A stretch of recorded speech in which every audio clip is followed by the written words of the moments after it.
Well, Ambassador Rajiv Dogra is with us in the studio. Group Captain MJ Vinod is also with us. Burzeen Wagmar is also with us. My namaste to everybody.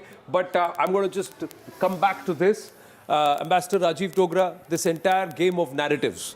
Now, this is something which we have to tell the world, that there is a ballistic facility that the Iranians are targeting. The Iranians are not just firing blindly at civilians, as the Israelis claim to say. Do.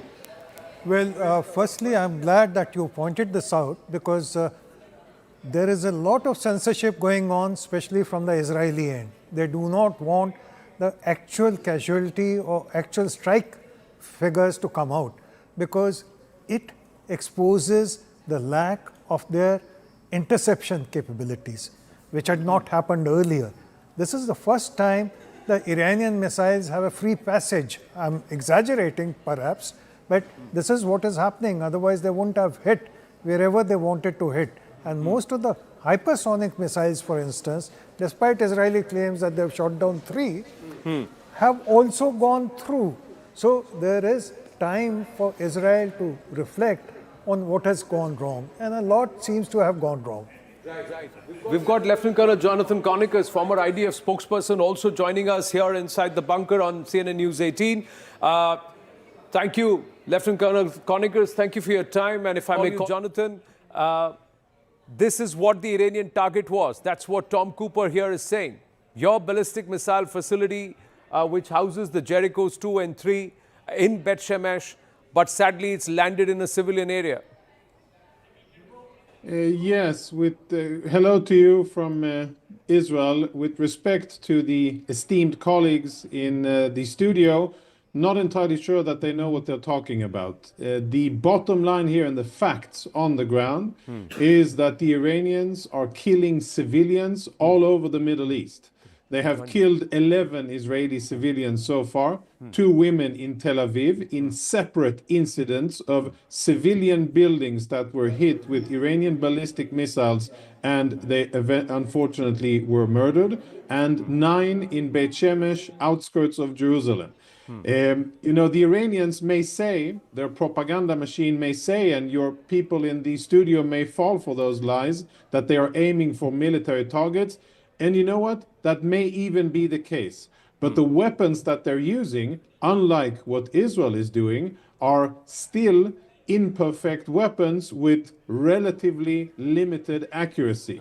So when they fire an objective that is around the size of a school bus, about 1,000 kilometers away, that has massive implications, and the chances of them hitting a specific small target are extremely low. But guess what? The Iranians don't burden themselves with whether or not they will hit civilians. They're hitting civilians all over Israel, and they're doing it in Kuwait, in Qatar, in the United Arab Emirates, in Saudi Arabia. They are killing civilians everywhere. So I would respectfully... Sir, your own spokesperson has told clearly in October 2023, you are not searching for precision, you are searching for destruction. It's as simple as that. This is Tom Cooper, military historian, who's with us in the studio. I think you gentlemen know each other. But his submission is that this is something that the Israeli spokesperson, IDF spokesperson themselves have said, that you're not searching for precision, but for destruction. I don't know who you are. What is his name? I don't know who you are and what agenda you represent, but what you say is utterly wrong. What Israel is doing, and that, to bring up some misquote from 2.5 years ago, I think is highly unprofessional. He has said, we are not searching for precision, we are searching for destruction. You said something and I'm responding to it. To bring up a misquote from 2 years ago from a different conflict, different location, I think is highly unprofessional and misleading and wrong and libelous. What Israel is doing is striking precision targets based on accurate intel, focusing on military targets all across Iran, missile launchers, depots of where the missiles are, military infrastructure, of course, senior regime officials, headquarters of Jonathan- military locations. And I'll just finish the point. Yes, please. And I think we see a very stark contrast here between what the Iranians are doing, wanton aggression across all of the Middle East, but focusing more on Israel, Right. and what Israel and the US are doing, which is precision, high-quality military strikes on intended targets. But Ambassador Rajiv Dogra is also with us, and he had a point to make. And what he was trying to say, Jonathan, we'll see if we can call him here. He's right behind us. So if we can, he is saying that how is it that the Iranians are able to penetrate the Israeli Iron Dome, arrows, and also David Sling? Yeah. Another point, Yeah. no offense and no provocation to your Israeli guest, but the reports coming out of Iran from first day was that Israeli missiles had targeted a school where around 100 children died. Whether that is a fact or not, later events will reveal. But Iranians have repeatedly said that. So I think every human life is important, as is the life of those school children. Jonathan? Yes.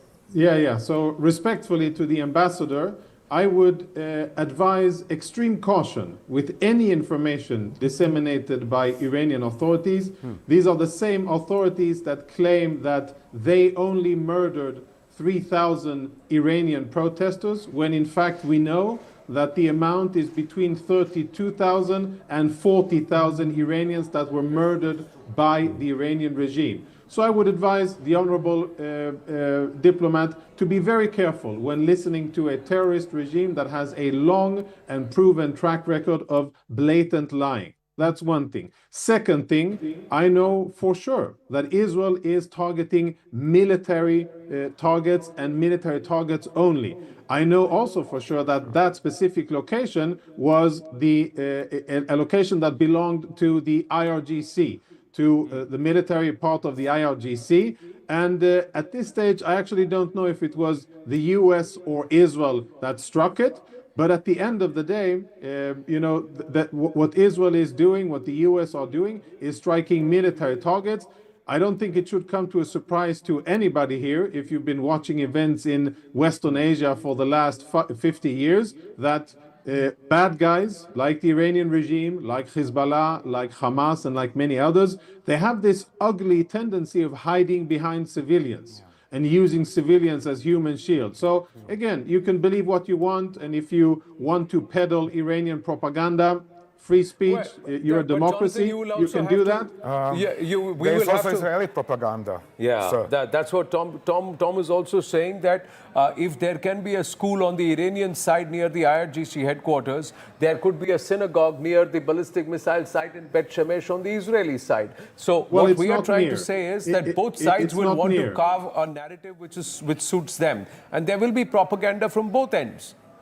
Yeah, of course, there's propaganda from both ends, but I think the facts on the ground, when you do just a small analysis, a lazy analysis, not very detailed, but when you do a quick analysis, when you look at where these Israeli civilians were murdered, 9 Israeli civilians were murdered and more than 20 were wounded, far from, I'm talking more than a kilometer from any military installation. So, you can do a map of Israel. Israel is a small country with lots of military installations all over the country. And you could, after the fact, claim that you were trying to hit some other location, some military location, but that wouldn't be truthful. But I suggest, again, people will believe what they want to believe. And if you want to propagate Iranian propaganda, by all means. But we need not buying Israeli propaganda either. No, I can understand we're from your just accent trying to what put your- out, with what no your disrespect perspective to is. anybody. No. With no disrespect to anybody. And Jonathan, I'm going to thank you for joining us. No disrespect to anybody at all. What the Israelis say, what the Iranians say, we're going to put that out. But we're also trying to here deep dive and say, what's the story behind the story? Unfortunate that there is a synagogue here, and this is where the target happened, not so far away from the synagogue. is Israeli military installation. So the Iranians were targeting this, that's the intent, but they ended up hitting this, that's the result. So, yeah, tragically so, that's the reality.